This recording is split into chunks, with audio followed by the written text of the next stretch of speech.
قدرت نے جانوروں کو بعض ایسی خصوصی حسیات عطا کی ہیں جو انسانوں میں نہیں۔ بلی اندھیرے میں بھی اتنا صاف دیکھ سکتی ہے جیسے انسان روشنی میں۔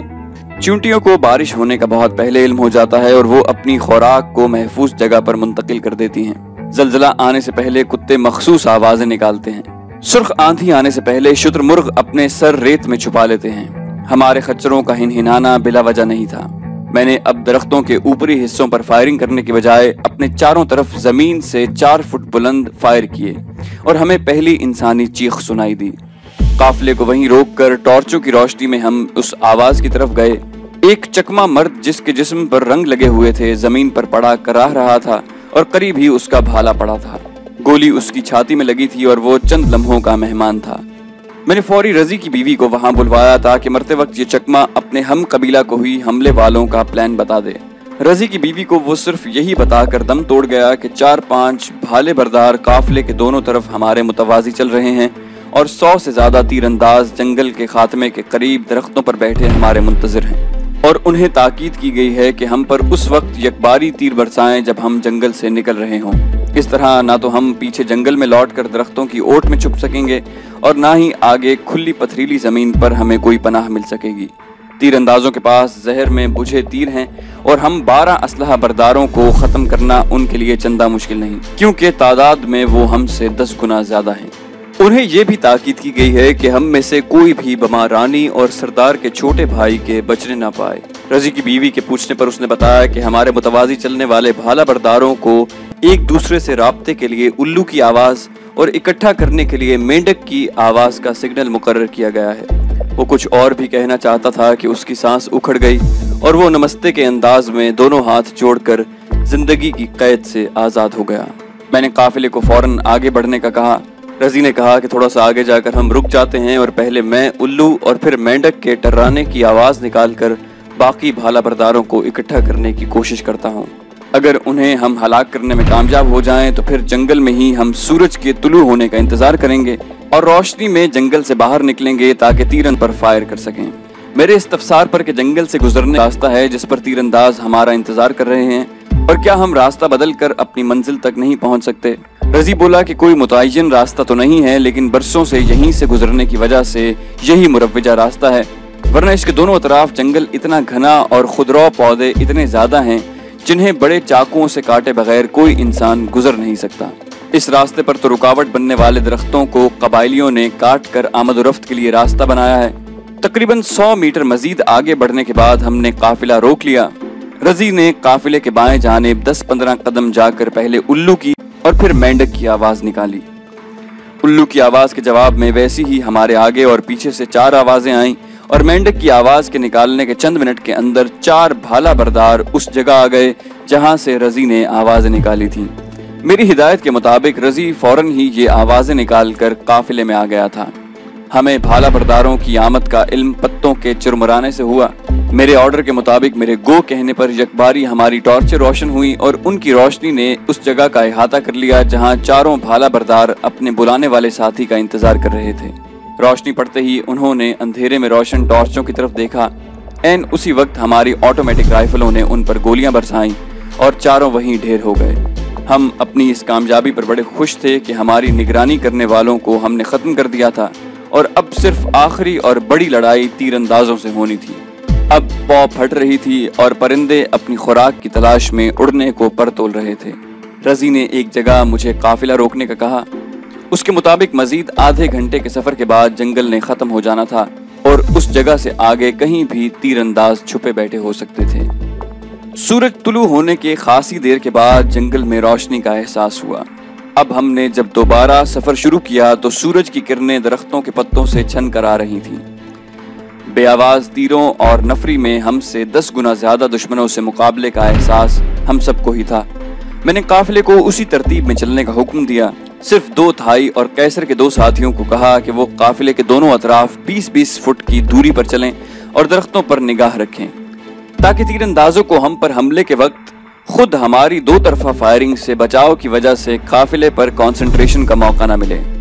دوسرے انہوں نے خود کو قافلے کی گزرگاہ کی دونوں جانب کے درختوں کے پتوں میں چھپایا ہوگا اور ان کے لیے یہ ممکن نہ ہوگا کہ اپنی پچھلی جانب سے بھی پتوں کی آڑ لے سکیں۔ ہمارے متوازی چلنے والے ساتھیوں کو گھنے درختوں میں سے گزرنا اچھا خاصا دشوار تھا، لیکن ناممکن نہ تھا، اور جب جان پر بنی ہو تو ایسی رکاوٹوں کی کون پرواہ کرتا ہے۔ اپنے سب مسلح ساتھیوں کو میرا سٹینڈنگ آرڈر یہ تھا کہ اگر انہیں درختوں میں چھپا کوئی بندہ نظر آئے تو بلا تاخیر اس پر فائر کریں، اور اگر ایسی صورت نہ پیش آئے تو جب تک میں سب مشین گن سے فائر نہ کروں کوئی بھی فائر نہ کریں، اور میرے فائر کے بعد مسلسل درختوں پر فائر کرتے جائیں جب تک کہ جنگل سے باہر نکل کر میں فائر بند نہ کر دوں۔ اس آرڈر سے میرا مقصد یہ تھا کہ تیر انداز جو کہ یقیناً درختوں میں چھپے بیٹھے ہوں گے، ہم انہیں اپنے مسلسل فائر میں اتنا الجھا دیں کہ انہیں تیر چلانے کا موقع ہی نہ مل سکے، اور اس وقت اپنا فائر بند کر دیں جب ہم ان کے تیروں کی رینج سے بالکل باہر نکل چکے ہوں۔ مجھے یہ بھی خدشہ تھا کہ کھلی جگہ پر اور جنگل سے باہر نکلنے کے بعد بھی ہمیں دشمن کی طرف سے سردار کی ہم سے چھینی رائفل اور دوسرے فائر آرمز کا سامنا بھی کرنا پڑ سکتا ہے۔ اس لیے میں نے رضی کو کہا کہ میرے ساتھی جنگل سے باہر نکلنے کے بعد بھی پیچھے چھوڑے درختوں پر فائر کریں گے، جبکہ ہم دونوں جو قافلے کے آگے چل رہے ہوں گے سامنے کا دھیان بھی رکھیں گے۔ ہمارا قافلہ آگے بڑھتا جا رہا تھا کہ رضی نے اشارے سے مجھے دکھایا۔ ہم سے تقریباً 100 میٹر کے فاصلے پر کھلی جگہ پر سورج کی شعائیں پڑ رہی تھیں، یعنی وہاں پر جنگل ختم ہو جاتا تھا۔ اسی 100 میٹر کے اندر تیر انداز چھپے ہوئے تھے۔ بھالا بردار لڑاکے نے بھی مرتے وقت یہی کہا تھا کہ تیر اندازوں کو ہم پر کھلی جگہ پہنچتے ہی اٹیک کرنے کا حکم دیا گیا ہے۔ 100 سے زیادہ تیر انداز جنگل کے آخری درختوں پر تو خود کو چھپا نہیں سکتے تھے، لہٰذا جب کھلی جگہ 60 میٹر کے لگ بھگ دور رہ گئی تو میں نے اللہ کا نام لے کر اپنی مشین گن سے سامنے اور اپنے دونوں اطراف کے درختوں پر فائر کھول دیا۔ میرے فائر کے ساتھ ہی میرے ساتھیوں کے اسلحے بھی گولیاں برسانے لگے۔ یقین جانیے جیسے بیروں سے لدے پیڑ پر پتھر مارنے سے ڈھیر بیر گرتے ہیں، ویسے ہی درجنوں رنگوں سے خود کو کیموفلاج کیے ہوئے چکما تیر انداز درختوں سے گرنے لگے۔ کئی تو ہمارے اتنے قریب گرے کہ محض چند انچ کے فاصلے سے ہم ان کے جسموں تلے دبنے سے بچے۔ مختلف اسلحوں سے کیے جانے والے فائروں، گرنے والے چکموں کی چیخوں اور پرندوں کو میری اور رضی کی گولیاں مس کر رہی تھیں، انہیں میرے ساتھیوں کی گولیوں نے جا لیا۔ میری اسٹریٹجی کے مطابق ہمارے راستے کے ایک ایک درخت پر میرے اور میرے ساتھیوں نے مختلف زاویوں سے 4 بار فائر کیے۔ ہمارا قافلہ بڑھتا جا رہا تھا، جہاں پر حمید نے اپنی کارکردگی دکھائی اور خچروں کو قابو میں رکھا۔ اس دوران ہم پر بغیر نشانے کے 8-10 تیر پھینکے گئے تھے۔ تیر اندازوں نے یقیناً ہمیں نشانے پر لے رکھا تھا اور اس انتظار میں تھے کہ ہم ان کی رینج میں آ جائیں تو وہ تیر چلائیں۔ ہماری گولیوں نے انہیں اس کی مہلت ہی نہ دی اور ان کے گرتے وقت تیر ان کی کمانوں سے نکلے اور ادھر ادھر جا پڑے۔ ہمارے محتاط اندازے کے مطابق جنگل سے نکلنے اور ہمارے پچھلی جانب ہمارے فائر کرنے سے گرنے والے تیر اندازوں کی کل تعداد 95 سے زیادہ تھی۔ کھلی جگہ پر بھی ہم آگے بڑھتے ہوئے جب اس رینج سے باہر آ گئے جہاں جنگل سے چھوڑے گئے تیر ہم تک نہ پہنچ سکیں تو میں نے قافلے کو رکنے کا حکم دیا۔ میرے تمام ساتھی، رانی، اس کا لڑکا اور خچر بالکل سلامت تھے۔ میں نے سکون کا سانس لیا اور مشین گن زمین پر رکھنے کے لیے جھکا ہی تھا کہ سامنے سے فائر کی گئی رائفل کی ایک گولی میرے سر کے اوپر سے گزر گئی اور پھر مسلسل رائفل کا فائر آنے لگا۔ میرے ساتھی ایسی صورتحال سے نبرد آزما ہونے کے لیے مکمل ٹرینڈ تھے۔ ہم سب چند سیکنڈوں میں ہی پتھروں کی اوٹ میں آ کر آنے والے فائر کا جواب دینے لگے۔ قیصر رولنگ کرتے ہوئے خچروں کی طرف گیا، لیکن اس کے ان تک پہنچنے سے پہلے ہی دونوں خچر گولیوں کا نشانہ بن کر ڈھیر ہو چکے تھے۔ فائرنگ شروع ہوتے ہی رانی، کلپنا اور رضی کی بیوی پتھروں کی اوٹ میں جا چھپی۔ راجا کا چھوٹا لڑکا بار بار کھڑا ہو کر ہم پر آنے والے فائر کی طرف تیر چلا رہا تھا۔ میں نے اسے سختی سے منع کیا اور کسی محفوظ پتھر کے پیچھے خاموشی سے بیٹھنے کے لیے کہا۔ ہم پر شدید فائر ہو رہا تھا۔ گولیوں کے رخ اور فائر کی آوازوں سے معلوم ہوتا تھا کہ کم از کم 3 رائفلیں ہیں جو ہم پر گولیاں برسا رہی ہیں۔ اس وقت سورج کی روشنی خاصی پھیل چکی تھی۔ مجھے ایک خطرہ یہ بھی تھا کہ فائرنگ کی آواز اگر بنگلہ دیشی فوج اور پولیس کی کسی قریبی چوکی تک پہنچ گئیں تو وہ بھی یہاں آ جائیں گے۔ میں اور میرے ساتھی غیر قانونی طور پر بنگلہ دیش میں داخل ہوئے تھے اور ہمارے پاس پیپر ملز کی فوجی چوکی سے چھینا اسلحہ بھی تھا۔ ان کی آمد سے ہم بری طرح مصیبت میں پھنس سکتے تھے۔